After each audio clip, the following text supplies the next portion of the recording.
पूर तालुक्यातील सर्व शेतकरी बांधव, सर्व व्यापारी व सर्व जनतेस कळविण्यात येते की उद्या ठीक 11 वाजता महाराष्ट्राचे सहकार मंत्री माननीय आमदार बाबासाहेब पाटील साहेब यांच्या प्रयत्नातून 15 कोटी रुपये महसूल कॉलनीच्या बांधकामासाठी आणण्यात आलेले आहेत।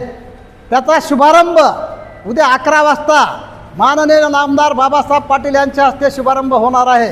या कार्यक्रमासाठी उपजिल्हाधिकारी, तहसीलदार व इत्यादी अभियंता उपस्थित राहणार आहेत।